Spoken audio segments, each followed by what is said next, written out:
எந்த பிரச்சனை திமுகவிற்கு எதிராக இருக்குமோ அதை பேசாது, அதை விட்டு விட்டு மற்ற எல்லாத்தையும் பேசிக்கிட்டு அண்ணாமலை இப்படி சொல்லிட்டாரு, சீமான் இப்படி சொல்லிட்டாரு. 13ஆம் தேதி அப்ப அண்ணாமலை தனிப்பட்ட முறையில் எதுவும் செக் வைக்க போறாரு அப்படின்னு கோர்ட்டுடைய தீர்ப்பு வரட்டும், அப்ப பாத்துக்கணும்னு சொல்றாங்க.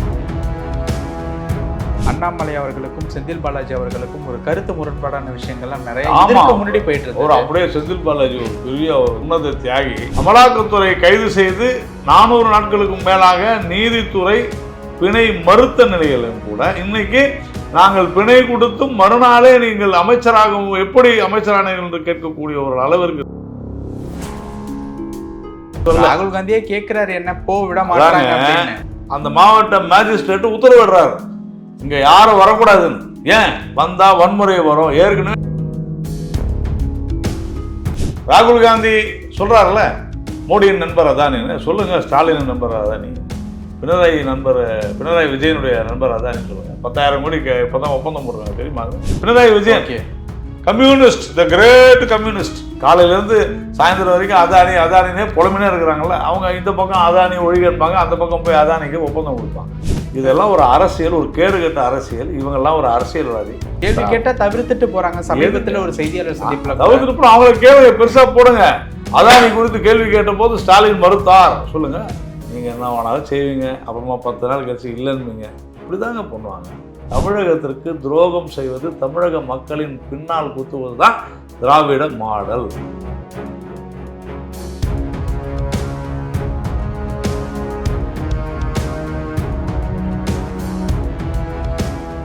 ரியல் ஒன் நேயர்களுக்கு வணக்கம். இன்று நம்மளுடைய நேர்காணலுக்கு பாஜகவின் துணைத் தலைவரான திரு நாராயணன் திருப்பதி அவர்கள் இணைஞ்சிருக்காங்க. சார் வணக்கம் சார். வணக்கம். இப்போ அண்ணாமலை அவர்களுடைய டெல்லி பயணம், அமித்ஷா அவர்கள் போய் மீட் பண்ண போயிருக்காங்க. எதற்காக இந்த சந்திப்பு, என்ன சார்?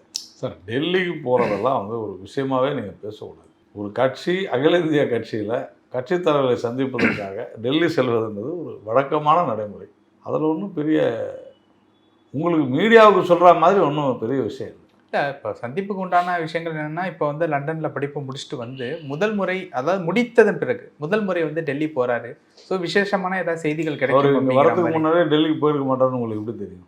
எங்களுக்கு தெரிஞ்சதான் நாங்கள் கேட்குறோம். அதான் உங்களுக்கு தெரியணும்னா நாங்கள் சொல்லுவோன்றோம். தேவைன்னா நாங்கள் சொல்லுவோம். அதனால் இது கட்சியில் பல்வேறு விஷயங்கள் இருக்கும். கட்சிக்காக போகலாம், தனிப்பட்டவர்களுக்காக போகலாம், அலுவலக ரீதியாக போகலாம், நிறைய இருக்குது. ஓகே. ஆனால் இதில் ஒன்றும் மீடியாவில் சொல்கிற மாதிரி ஒன்றும் பெரிய முக்கியத்துவம் இல்லை. இதில் இன்னொரு விஷயம் என்னென்னா, இந்த படிப்பை முடிச்சுட்டு வந்ததன் பிறகு சீமான் அவர்களுடைய கருத்தும் அண்ணாமலை அவர்களுடைய கருத்தும் ஏதோ ஒரு விதத்தில் ஒத்து போகிற மாதிரியே இருக்குது. இப்போ சீமான் அவர்கள்ட்ட அண்ணாமலை அவர்களை பற்றி கேட்கும்போது அவர் சொன்ன ஒரு விஷயம் என்னென்னா, படித்து முடிச்சுட்டு வந்ததன் பிறகு ஒரு நிதானம் தெரியுது அவருடைய பேச்சு நடவடிக்கைகளில் அப்படிங்கிற மாதிரி சொல்கிறாரு. இந்த பக்கம் அண்ணாமலை அவர்கள் அவர் சொன்ன அதே ஒரு விஷயம்தான். விஜய் பற்றின ஒரு விமர்சனம் வைக்கும்போது இந்த சாம்பார், கருவாட்டு குழம்பு அப்படிங்கிற ஒரு அதே மாதிரியான ஒரு கருத்தை அண்ணாமலை அவர்களும் வைக்கிறாரு. கருத்து ரீதியாக 2 பேரும் ஒத்து போகிற மாதிரி தெரியுது. தமிழ்நாடு இங்கே இருக்க மீடியா இதெல்லாம் எவ்வளோ மோசமாக போயின்னு இருக்குன்னு தெரியுதா? இப்போது நாட்டில் அவங்க 7 பேர் செத்து போயிட்டான். திருவண்ணாமலையில் நிலச்சரிவு ஏற்பட்டு ஒரு அமைச்சர் மிக மோசமாக பேசுகிறாரு. இங்கே பேர் சொல்லி அன்பரசன் மிக மோசமாக பேசுகிற மாதிரி ஒரு ரிப்போர்ட்டரை ரொம்ப கேவலமாக பேசுகிறாப்புல. எப்படிங்க ப்ளீச்சிங் பவுடர் விலை தெரியுமா, மைதாமா விலை தெரியுமான்னு கேட்டு, எப்படிங்க நீங்கள் 15 ரூபாய்க்கு 55 ரூபா போட்டிங்கன்னா கமிஷனர் கேளுன்னு சொல்கிறாப்புல. விழுப்புரம் வெள்ள காடாக ஆகிவிட்டது, கடலூர் கடலாகவே மாறிவிட்டது, திருவண்ணாமலை மிகப்பெரிய மோசமான சூழ்நிலை இருக்குது. 3 மாதம் கூட ஆகலை, ஒரு பெரிய பிரிட்ஜு கீழே போயிடுச்சு, நாசமாக போயிடுச்சு. மத்திய அரசுடைய நிதியில் கட்டின ஒரு பிரிட்ஜு. இதையெல்லாம் கேள்வி கேட்காம சீமான் இப்படி சொல்லிட்டாரு, அண்ணாமலை இப்படி சொன்னாரு, இதுவும் ஒரு விஷயமா இருக்கு. அதெல்லாம் விஷயமே இல்லை. ஓகே, இதெல்லாம் ஏன் 2 பேரோட கருத்து ஒத்து போறது விஷயம் இல்லையா? இதெல்லாம் ஏன் கேட்குறீங்கன்னா, இந்த விஷயம்லாம் பேசக்கூடாது. பரபரப்பாக ஏதாவது பேசிக்கிட்டே இருக்கும். ஆக்கப்பூர்வமாக அரசியல் மட்டும் பேசுங்க. சீமான் ஒரு கருத்து சொல்ல அவர் சொல்லிட்டு போட்டோம். நீங்கள் இதுதான் அவர்கிட்ட போய் கேட்குறது. அதாவது எந்த பிரச்சனை திமுகவிற்கு எதிராக இருக்குமோ அதை பேசாது, அதை விட்டு விட்டு மற்ற எல்லாத்தையும் பேசிக்கிட்டு இருக்கு. அண்ணாமலை இப்படி சொல்லிட்டாரு, சீமான் இப்படி சொல்லிட்டாரு, இப்படி தொடர்ந்து இந்த அரசியல் ரீதியான அவர் சொன்னதை எங்கிட்ட கேட்கறது, அதுக்கு ஒரு விமர்சனம் வைக்கிறது, திருப்பி அவர்கிட்ட ஓடி போய் நாராயணன் இப்படி சொன்னார், இதெல்லாம் வேணாம். தமிழகம் நாசமாகி கொண்டிருக்கிறது, நிர்வாகம் முற்றிலுமாக தோல்வியுற்றிருக்கிறது. இதை பற்றி மீடியா பேசணும். இன்றைக்கி விவாதங்கள் உடனே இதில் நாங்கள் அடுத்தது கூட்டணி பற்றி பேச ஆரம்பித்தோம். ரொம்ப முக்கியமானது இப்போ தமிழ்நாட்டினுடைய பொருளாதார சூழ்நிலை மிக மோசமான நிலைமைக்கு சென்று கொண்டிருக்கிறது. தமிழ்நாட்டில் வாழ தகுதியற்ற ஒரு மாநிலமாக ஆகி கொண்டிருக்கிறது. இங்கே எந்த விதமான புயல் குறித்த எந்த விதமான முன்னேற்பாடுகளும் செய்ய துணிவில்லை, இவர்களுக்கு செய்ய வக்கு இல்லை, திராணி இல்லை. அதை பற்றியெல்லாம் நாம் பேசாமல் சட்டம் ஒழுங்கு மிக மோசமான அளவில் சீர்குலைந்து கொண்டிருக்கிறது. திருச்சியில் ஓட ஒரு ஆளை வெட்டி கொலை பண்ணுறாங்க, ஒரு மருத்துவரை இங்கே உள்ளே புகுந்து குத்துறாங்க. தினந்தோறும் படுகொலைகள் நடைபெற்று வருகின்றன. இந்த பக்கம் பார்த்தோம்னா அவ்வளவு பெரிய மழை புயலில் கூட டாஸ்மாக திறந்து வச்சுக்கிட்டு விற்றுக்கிட்டு இருக்கிறாங்க. இதையெல்லாம் நம்ம பேசாமல் கருவாட்டு குழம்பு நல்லா இருக்குதான்னு அண்ணாமலை கேட்டார், சீமானு இதெல்லாம் வேணாம், ஆக்கப்பூர்வமான விஷயத்துக்கு வாங்க. திமுகவினுடைய அமைச்சர் செந்தில் பாலாஜி அவர்களை பற்றின ஒரு விஷயம் 13ஆம் தேதி, அந்த ஒரு தேதிக்காக தான் நான் காத்துக்கிட்டு இருக்கேன் அப்படின்னு சொல்லி அண்ணாமலை அவர்கள் சொல்லியிருந்தார்ல, என்ன பண்ண போறாரு? அது கோர்ட்டு சொல்லுங்க. கோர்ட்டு சொல்றத 13ஆம் தேதினு அக்யூரேட்டா சொல்றாங்கன்னா கோர்ட்டு சொல்லிருக்குதுங்க. கோர்ட்ல அன்னைக்கு தான் அதை பற்றி விஷயம் வரப்போகுது, அதனால சொல்லியிருக்காங்க. ஓகே, ஏதோ செக் வைக்க போறதா மாதிரியான விஷயங்கள் கோர்ட்டு செக் வைக்கும், அதை சொல்லுவாரு. அதுல அண்ணாமலை அவர்கள் சொல்றதுக்கு உண்டான விஷயங்கள் என்ன இருக்குன்னு கோர்ட்டு சொன்னதுதாங்க அண்ணாமலை சொல்றாரு. அதுதான் விஷயம். 13ஆம் தேதி அப்ப அண்ணாமலை தனிப்பட்ட முறையில் எதுவும் செக் வைக்க போறாரா அப்படின்னு கோர்ட்டுடைய தீர்ப்பு வரட்டும், அப்ப பாத்துக்கிறோம் சொல்றாரு. தவிர என்ன? இப்போ மறுபடியும் அந்த அண்ணாமலை அவர்களுக்கும் செந்தில் பாலாஜி அவர்களுக்கும் ஒரு கருத்து முரண்பாடான விஷயங்கள்லாம் நிறைய முன்னாடி போயிட்டு இருக்கு. அவர் அப்படியே செந்தில் பாலாஜி ஒரு பெரிய அவர் உன்னத தியாகி, அவர் பத்தி இவர் தனிப்பட்ட முறையில் என்ன இருக்குது, தனிப்பட்ட முறையில் பேசுறதுக்கு ஒன்றும் கிடையாது. வாட்ச் இருக்கேன், என்ன வாட்ச்? அதான் சொல்றேன், இதுதான் ஒரு தனிப்பட்ட ஒரு நபருடைய அந்த விஷயத்தை பேசுகிறாங்க. நீங்கள் டிரைவர் வேலைக்கு, கண்டக்டர் வேலைக்கு, மெக்கானிக் வேலைக்கு காசு வாங்கி லஞ்சம் வாங்கி ஊழல் செய்த ஒரு நபர் அதை பேசினா வாட்ச், உடனே மீடியா அங்கே போய் வாட்ச். அது அண்ணாமலையோட தனிப்பட்ட விருப்பம். அவர் வாட்ச் கட்டுறாரு, வாட்ச் கட்டாத போகிறாரு, என்ன வாட்ச் வச்சுருந்தா அவருக்கு என்ன, நீ கொள்ளையடிச்சா இல்லையா, அதற்காக இதை பெரிதாக்குவது. இப்போ புரியுதா? வரிசையாக நான் சொல்லிட்டே வரேன். எதையெல்லாம் இங்கு தமிழ்நாட்டில் பரபரப்பாக பேசப்படுகிறதுனா 5 பைசாவுக்கு பெறாத விஷயம் தான் பேசப்படுது. நான் ஊழல் செய்தேன், லஞ்சம் வாங்கினேன் என்று ஒப்புக்கொண்டு அபிடவிட் தாக்கல் செய்திருக்கக்கூடியவர்களை அமலாக்கத்துறை கைது செய்து 400 நாட்களுக்கு மேலாக நீதித்துறை பிணை மறுத்த நிலையிலும் கூட இன்னைக்கு நாங்கள் பிணை கொடுத்தும் மறுநாளே நீங்கள் அமைச்சராக எப்படி அமைச்சரானீர்கள் என்று கேட்கக்கூடிய ஒரு அளவு இருக்குது தமிழ்நாட்டில். இன்னைக்கு எந்த மீடியாவிலையாவது விவாதம், யூடியூப் கூட பரவாயில்ல, ஏதோ எங்களை மாதிரி ஆளுங்கள்ட்ட பேசுகிறாங்க, எந்த ஒரு தொலைக்காட்சியிலாவது இதை விவாதமாக செய்தார்களா? செந்தில் பாலாஜி விஷயத்தை சொல்றீங்க. ஜம்மு காஷ்மீரில் நடக்கிற ஏதோ ஒன்று ஏதோ யாரோ ஒருத்தர் வீடியோ போட்டாங்கன்னு பேசுறது, அமெரிக்காவில் யாரோ ஒருத்தர் சொல்லிட்டான்னு உடனே இதில் இப்படி நடந்திருக்குதான்னு கேட்பது. தமிழ்நாட்டில் இங்கே சென்னையில் செந்தில் பாலாஜி விவகாரத்தை கோர்ட் இப்படி சொல்லியிருக்குதே, யாராவது பேசுனாங்களா? பேசல. இதுதான் தமிழ்நாட்டினுடைய திராவிட மாடல். 13ஆம் தேதி நீங்கள் பேச போகிறீங்களா? அதான் பேசலாம், வரட்டும். நாங்கள் இப்போ கோர்ட்டு சொன்ன உடனே நாங்கள் பேசணுமே. திரு அண்ணாமலை அவர்களும் பேசினார், எங்கள் மாநில தலைவர், நானும் பேசினேன், எல்லாரும் தான் பேசுவோம், உறுதியாக பேசுவோம். இப்போ பிரச்சனை என்ன அப்படிங்கிறது அவரோட பிணை முடிஞ்சதன் பிறகே பிணை முடிஞ்சது இல்லைங்க, கோர்ட்டில் கேஸ் இருக்குது. பிணை கூடாதுன்னு ஒருத்தர் கேஸ் போட்டிருக்கிறாரு. அதில் கேட்குறாங்க, அப்சர்வ் பண்ணுறாங்க நீதிமன்றம், உச்ச நீதிமன்றம். எப்படி நீங்கள் உங்களுக்கு பிணை கொடுத்த பிறகு நீங்கள் எப்படி பாருங்கள். இதில் மிக முக்கியமான விஷயமே, அவர் பாவம் ஜெயிலில் இருக்கும்போதெல்லாம் பாவம் ரொம்ப உடம்பு சரியில்லாத இருந்தார். பார்த்தீங்களா இல்லை? உங்களுக்கு தெரியுமா இல்லை? எப்போ பார்த்தாலும் அவர் மருத்துவமனையில் போய் அட்மிட் ஆகிடுவார். அந்த உடம்பு சரியில்லை, இந்த உடம்பு சரியில்லை, ரொம்ப பாவம். ஆனால் வெளியே பாருங்கள், இது வரைக்கும் அவர் மருத்துவமனைக்கே போகல. யார்? செந்தில் பாலாஜி. நான் என்ன சொல்கிறேன், வீட்டிலே செக்அப் பண்ணுறாங்களா? ஆமாம், நான் என்ன சொல்கிறேன், அவருடைய உடல்நிலை நன்றாக இருப்பது எனக்கு ரொம்ப மகிழ்ச்சியாக இருக்குது. ஆனால் ஜெயிலில் பிரச்சனை அப்படின்னு சொன்னால் சிறைத்துறைக்கு பொறுப்பான அந்த மந்திரி ராஜினாமா பண்ணணுமா வேணாமா? ஒரு அமைச்சருக்கு அங்கே சரியான உணவில்லை, சரியான சுகாதார கேடு இருக்கிறது அப்படின்னு புரிஞ்சுதா இல்லையா? அப்போ ஜெயிலில் இருந்தால் சுகாதார கேடு நடக்குது, வெளியே வந்தாங்க ஒன்றும் இல்லை அப்படின்னு என்ன அர்த்தம்? ஜெயிலுக்குள்ளே மோசமான ஒரு அமைச்சராக இருந்தவருக்கே இந்த கதின்னு சொன்னால் அப்போ அங்கே உள்ளே இருக்கிற கைதிகளுக்கெல்லாம் என்ன கதி இருக்கும்? இப்போ சமீபத்தில் நம்ம நண்பர் ஒருத்தர் சொன்னார், அவருடைய நண்பர் ஒருத்தர் ஜெயிலேருந்து வந்தாலும் ரொம்ப மோசமாக இருக்குதுப்பா ஜெயிலில் இருந்தாலும். இதெல்லாம் மற்றவங்க மூலமாக ஏன் தெரிஞ்சுக்கணும்? செந்தில் பாலாஜியே ஒரு எடுத்துக்காட்டு. சிறையில் இருந்தால் அவருக்கு நெஞ்சு வலி வந்துடுது, சிறையில் இருந்தால் வேறு ஏதாவது பிரச்சனை வந்துடுது, ஸ்டான்லியில் இப்போ அட்மிட் ஆகிறாரு, ஓமந்தூராரில் அட்மிட் ஆகிறாரு, வெளியே வந்த பிறகு பாருங்க அமைச்சரே சும்மா ஜிலு ஜிலு ஜிலு இருக்குது. நல்லா இருக்காது, நல்லா இருக்கட்டும். ஆனால் அவர் அங்கே அந்த மாதிரி ஆனதுக்கு காரணம் யார்? சிறை. அதுக்கு யார் அமைச்சர்? அந்த அமைச்சர் ராஜினாமா பண்ணணும். அந்த அமைச்சரை தூக்கணும். ராஜினாமா என்ன இருக்கு? ஒரு அமைச்சருக்கு அவ்வளோ வசதி குறைவாங்க இருக்குதுன்னு தான் அர்த்தமாகுது. உடல்நல கோளாறு வருது இல்லை? இதையெல்லாம் பாருங்க, இதெல்லாம் டிஸ்கஸ் பண்ணுங்க. நீங்கள் அதை விட்டுட்டு கூட்டணி என்ன ஆச்சு, சீமான் என்ன பேசினார், அண்ணாமலை என்ன பேசினார், இந்த மாதிரியான அரசியலே இங்கே வேணாம். 13ஆம் தேதி நீங்கள் என்ன பேச போறீங்கன்ட்டு தான் நாங்கள் என்ன சொல்லுது, நாங்கள் ஆர்வமாக இருக்கோம். கண்டிப்பாக பேசுவோம். உங்கள் பேச்சுக்காக நாங்களும் ஆர்வமாக இருக்கோம். உறுதியாக பேசுவோம். ஓகே. உத்தரப்பிரதேசத்தில் ராகுல் காந்தி அவர்கள் சாம்பல் அந்த இடத்திற்கு போகும்போது தடுத்து நிறுத்தின அந்த ஒரு நிகழ்வு எப்படி பார்க்க? யார் தடுத்து நிறுத்தினாங்க? அங்கே இருக்கக்கூடிய மக்கள் அப்படிங்கிற மாதிரியான ஒரு விஷயம் கேள்விப்பட்டோம். அதான் நம்ம முழுமையான செய்திகளை ஊடகங்கள் சொல்வது. சம்பல் விவகாரம் என்ன தெரியுமா உங்களுக்கு? தெரியுமா சம்பல் விவகாரம் என்ன? அங்கே என்ன பிரச்சனை? சாம்பல்னு அந்த இடத்துல அங்கு தொல்லியல் துறையினுடைய பாதுகாக்கப்பட்ட இடம் இருக்குது. அங்கே ஒரு மசூதி இருக்குது, தொல்லியல் துறையால் பாதுகாக்கப்படப்படும். அந்த இடத்துல அங்கே ஒரு கேஸ் போடுறாங்க. அங்கே ஆக்கிரமிப்புகளை எழுப்பியிருக்கிறாங்க. அந்த மசூதியை சுற்றி பல இடங்களில் ஆக்கிரமிப்புகளை எழுப்பியிருக்கிறாங்கன்னு கேஸ் போடுறாங்க. அப்போ அது குறித்து ஆய்வு செய்ய சொல்கிறாங்க. அங்கே போகும்பொழுது ஒரு முதல் முறை ஆய்வு நடைபெறுகிறது. அது கல்கி பகவான் இப்பொழுது அவதாரம் என்று சொல்லக்கூடிய அவர் பிறந்த இடம் அந்த சம்பலில் இருக்குதுன்னு சொல்கிறாங்க. அந்த மாதிரியான ஒரு இடத்துல இந்த மாதிரியான விஷயங்கள்லாம் நடக்குதுன்னு சொல்லி ஒருத்தர் சொல்லும் பொழுது ஆய்வுக்காக உத்தரவிடுகிறார். முதல் முறை ஆய்வு ஒன்றும் பிரச்சனை இல்லாத போயிடுது, ஒன்றுமே பிரச்சனை இல்லை. இரண்டாவது முறையாக ஆய்வு செய்யும் பொழுது அங்கே மசூதியில் இந்த நீர் இருக்குள்ள முகத்தை கழுவிப்பாங்க. அந்த இடத்துல அந்த தொட்டியில் தண்ணி இல்லை.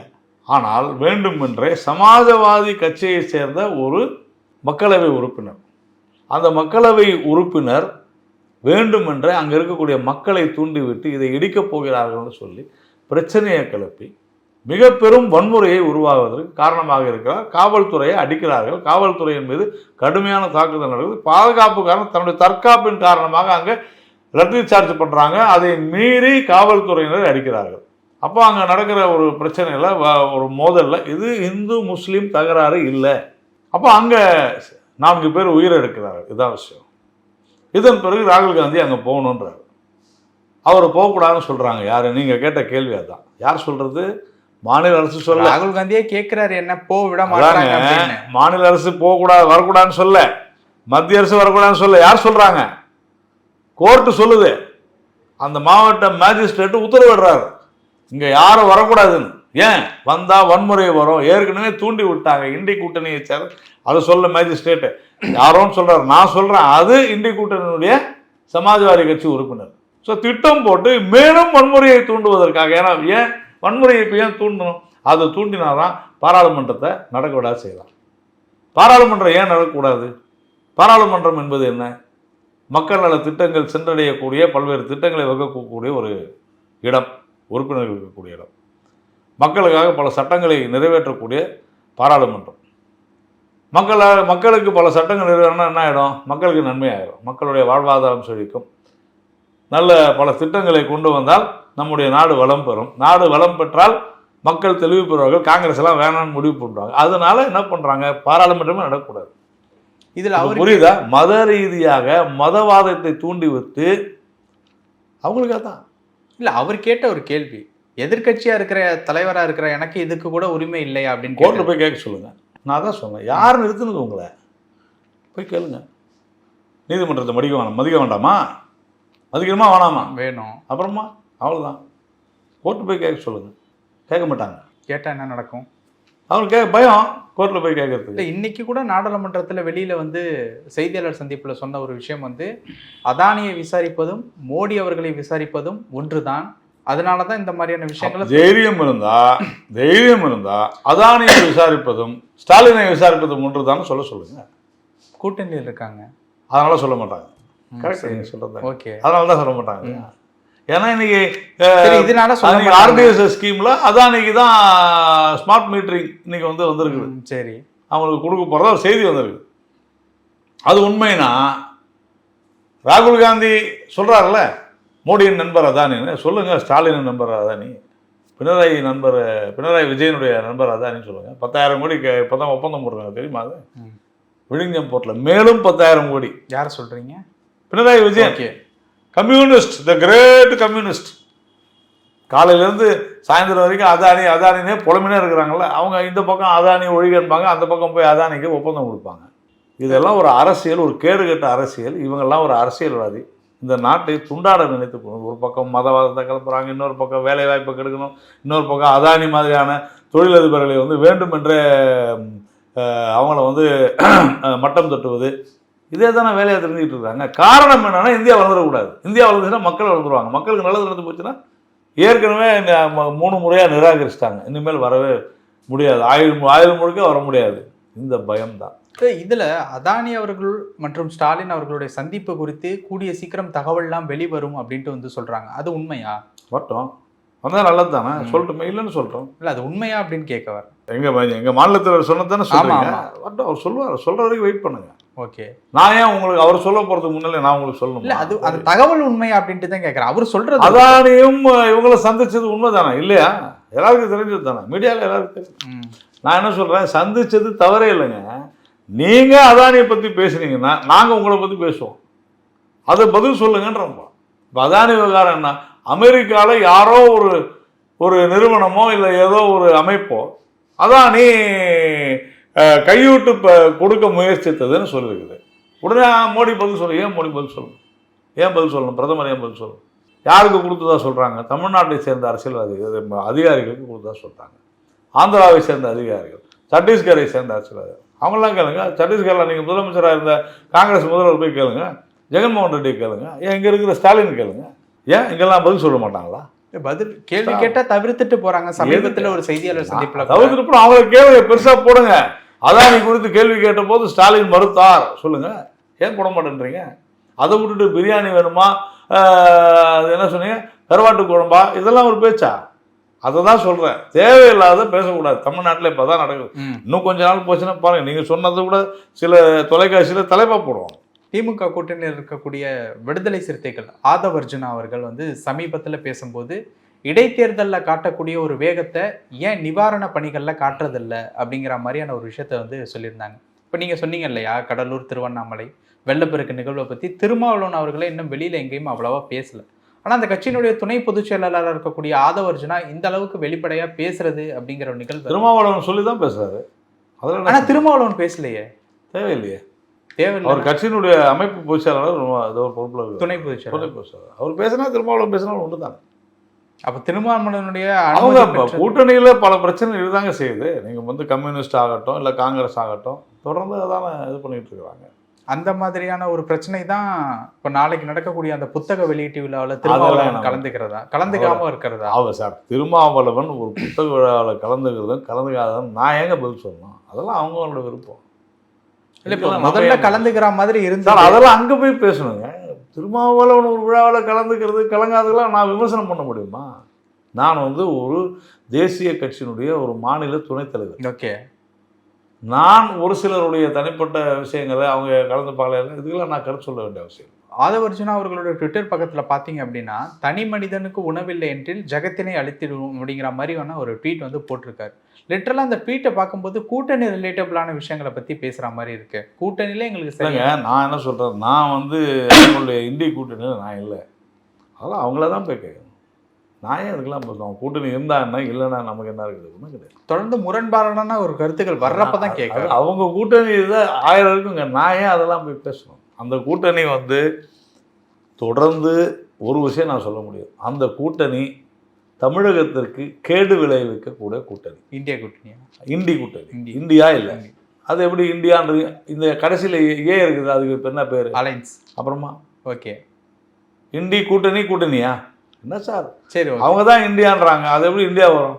இந்தி கூட்டணி தான் தொடர்ந்து கேடு விளைவிக்கக்கூடிய ஒரு டங்ஸ்டன் சுரங்கம். அது என்ன ஆச்சு? செப்டம்பர் 19, 2008 அந்த டங்ஸ்டன் இருக்கக்கூடிய இடத்துல டேமினுக்கு ஏலம் யார் எடுத்தது? தமிழ்நாடு அரசாங்கம். இல்லைன்னு மறக்க முடியுமா? அப்போ யாருடைய ஆட்சி? 2008 டிஎம்கே. அப்புறமா திராவிட மாடல் ஆட்சி தானே நடந்துச்சு. அதே 2006 நீங்கள் வந்து மத்தியில் ஆராஜா தானே கையெழுத்து போட்டார் நெடுவாசலுக்கு, இல்லைன்னு மறுக்க முடியுமா? அன்றைக்கி எம்எல்ஏ யார்? கம்யூனிஸ்ட் ராஜசேகரன் அந்த ஏரியாவில். அங்கே எம்பி வந்து ப. சிதம்பரம் நெடுவாசலில். மறுக்க முடியுமா? ஸ்டெர்லைட்டை வந்து இந்த அளவுக்கு பெருசாக தூக்கி கொண்டு வந்து வச்சது யார்? திமுக தான். மறுக்க முடியுமா? காவேரிக்காக பல அணைகளை வந்து கர்நாடகாவில் கட்டுறதுக்கு வந்து தடையில்லா சான்று கொடுத்தது யார்? திமுக தான். மறுக்க முடியுமா?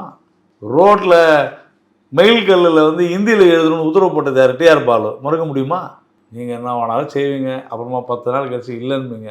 இப்படி தாங்க பண்ணுவாங்க இவர்கள் எல்லோரும். அப்படி தான் ஈவேரா சொன்னார்ல, 1930கள் என்ன பண்ணார்? இந்தியே கூடாதுன்னாரு. 60கள் என்ன பண்ணார்? இந்தி எதிர்ப்பு போராட்டத்துக்கு இந்தி வேணும்னு ஆதரவு தெரிவித்தார். இல்லைன்னு மறுக்க முடியுமா? இதுதான் திராவிட மாடல். ஓகே, தமிழகத்திற்கு துரோகம் செய்வது, தமிழக மக்களின் பின்னால் குத்துவது தான் திராவிட மாடல். அதை தான் இவங்க எல்லாம் செஞ்சுட்டு இருக்காங்க. நிறைய விஷயங்கள் பேசுனீங்க. உங்க நேரத்துக்கு ரொம்ப நன்றி. நன்றி.